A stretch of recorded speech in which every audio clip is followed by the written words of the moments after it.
porque, na verdade, esse processo ele é retroalimentado, ele é contínuo, ele é o tempo todo. A gente pensa em avaliação, às vezes, ali, uma avaliação muito robusta, no primeiro contato com o paciente, mas não, esse processo ele é cíclico, ele é contínuo, ele é todo dia, né?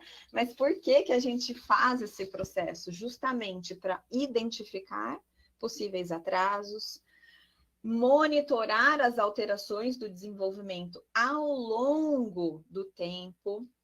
Essas alterações identificadas, elas servem para que nós possamos tomar melhores decisões clínicas, né? Embasar a nossa intervenção. Elas também vão servindo de medidas para reavaliação e todas essas informações, elas vão servir para orientação antecipada das famílias, pensando a longo prazo, além da promoção de saúde, na prevenção de outros agravos. Então, esse processo, ele vai envolver tanto as habilidades motoras, as habilidades sociais, as habilidades cognitivas e de linguagem. Mas o que um profissional da saúde precisa para que ele faça tudo isso, né? Então, é muito importante conhecer a dinâmica do desenvolvimento como um todo, o desenvolvimento humano, desenvolver essa capacidade de observar e quantificar os resultados. Muitas vezes é só o nosso olhar clínico, melhorou, melhorou. Não, a gente precisa refinar essa capacidade de mensuração, reconhecer as habilidades que a criança executa e como elas podem ser melhoradas, porque como nós viemos de um modelo muito biomédico, centrado na doença, em todas as áreas da saúde, nós temos uma tendência de olhar as dificuldades e focar mais no que a criança não consegue fazer.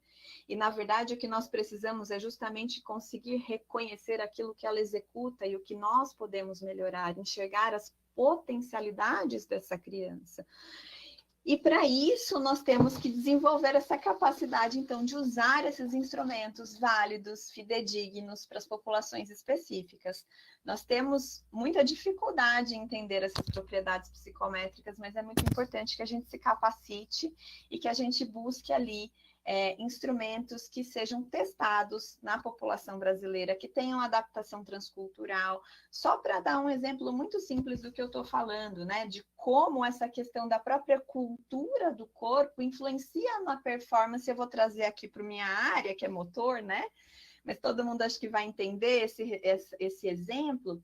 Eu não posso querer comparar o arremesso e o chutar com desempenhos iguais de crianças brasileiras e americanas.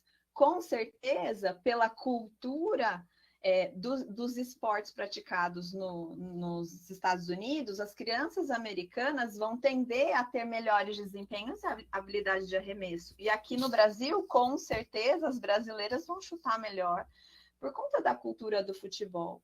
E aí, então, eu não posso simplesmente pegar um instrumento de avaliação desenvolvido em um outro país e colocar aqui, olha, esse aqui é o ponto de corte, esse é o ponto que está errado ou que está inferior o desempenho do chutar ou do arremessar. Não, eu tenho que fazer uma adaptação para tudo isso. Então, é isso que eu falo quando a gente tem que conhecer essas propriedades dos instrumentos que a gente está utilizando, para justamente ter os parâmetros de comparação exatos, para que a gente nem subestime, nem superestime a habilidade de uma criança.